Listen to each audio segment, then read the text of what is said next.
غربت انسان کو اپنے ہی شہر میں اجنبی بنا دیتی ہے۔ مرنے کے بعد جتنی زمین بادشاہ کے پاس ہوگی اتنی ہی فقیر کے پاس بھی ہوگی۔ کچھ لوگ ہوائی چپل کی طرح ہوتے ہیں، ساتھ تو دیتے ہیں لیکن پیچھے سے کیچڑ بھی اچھالتے رہتے ہیں۔ ہم سب مر جائیں گے، یہ حقیقت جاننے کے باوجود بھی ہم ایک دوسرے کے دل دکھاتے ہیں، ایک دوسرے کو اذیت دیتے ہیں۔ رسول اللہ صلی اللہ علیہ وآلہ وسلم نے ارشاد فرمایا، اپنے لیے خیر کی دعا مانگا کرو کیونکہ فرشتے تمہاری دعا پر آمین کہتے ہیں۔ وقت پر ادا کی گئی نماز اللہ کو تمام اعمال سے زیادہ مقبول ہے۔ سوچ سمجھ کر زندگی گزارو کیونکہ جو آج مٹی کے اوپر کرو گے کل مٹی کے نیچے اس کا حساب بھی دینا پڑے گا۔ دوسروں کے درد مٹانے والے بن جاؤ، اللہ تعالیٰ تمہارے درد مٹا دے گا۔ ایک دوسرے کی بات کرنے کے بجائے ایک دوسرے سے بات کیجیے، زندگی آسان بن جائے گی۔ اگر آپ ایک خاموش مجسمہ بھی بن جائیں تب بھی لوگ آپ کو نہیں چھوڑیں گے۔ سانپوں کے مقدر میں وہ زہر کہاں جو انسان عداوت میں اگلتے ہیں۔ کبھی خود کو بھی چھان کے دیکھ، خاک کے سوا تجھ میں رکھا ہی کیا ہے۔ کسی کا سکون چھین لینے کا کفارہ عبادت کر کے ادا نہیں کیا جا سکتا۔ اگر کوئی بلا وجہ آپ کا دشمن بن جائے تو مان لیجیے آپ میں کچھ خاص ہے، سامنے والا حسد کا شکار ہے۔ رزق اور عزت کسی کے ہاتھ میں نہیں، اللہ تعالیٰ جسے چاہے بے حساب دیتا ہے۔ ہزاروں کتابیں پڑھ لیں آپ، اگر آپ میں انسانیت نہیں تو آپ جاہل ہیں۔ اپنے اندر برداشت پیدا کریں، نہ جانے کتنے لوگ آپ کو بھی برداشت کر رہے ہوں گے۔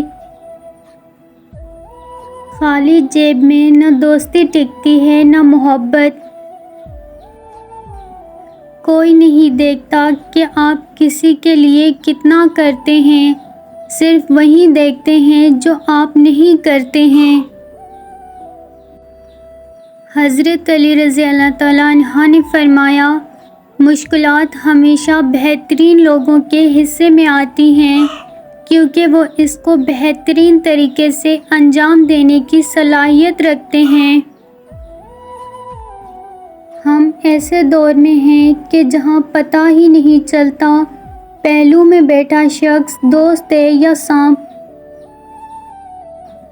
خدا کی جنت چاہتے ہو تو اس کے بندوں کی زندگی جہنم بنانا چھوڑ دو، یہی دین کا خلاصہ ہے۔ جس نے آپ کو اوپر چڑھنے میں مدد کی ہے اس کو توڑنے کی کبھی کوشش مت کرنا کیونکہ واپس اترنے میں تمہیں اس کی سخت ضرورت ہوگی۔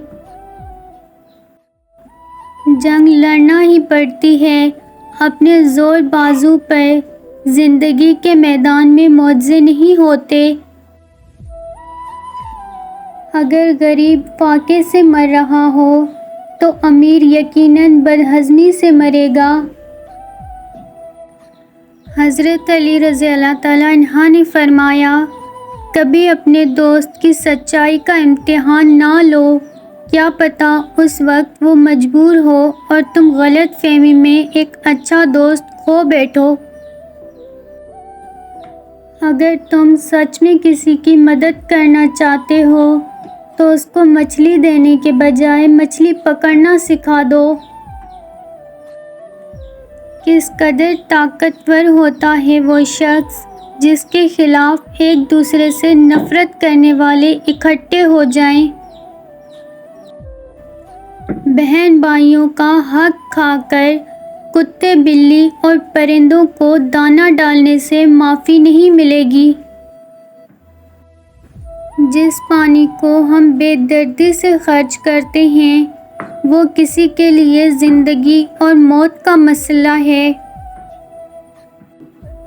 حضرت علی رضی اللہ تعالیٰ عنہ نے فرمایا، دکھ میں کبھی بھی پچھتاوے کے آنسو نہ بہاؤ، کیونکہ تم وہ خوش نصیب ہو جس کو اللہ نے آزمائش کے قابل سمجھا ہے۔ اسٹیٹس لگانے سے معافی نہیں ملتی، جس کو جو حق چھینا ہے اسے واپس کر دو، خالق بھی معاف کر دے گا اور مخلوق بھی۔ جب برداشت ختم ہو جاتی ہے نا تو تکلیف غصہ بن کر باہر آتی ہے۔ لوگوں کے بدلے ہوئے مزاج تو ہمیں انسان بنا دیتے ہیں، ورنہ ہم سمجھ نہ پاتے کہ زندگی کتنی مشکل ہے۔ لوگوں کے آنسو ضرور پہنچیں، مگر ان کے لیے ٹیشو پیپر مت بنیں کہ استعمال کے بعد کوڑے دان میں پھینک دیے جائیں۔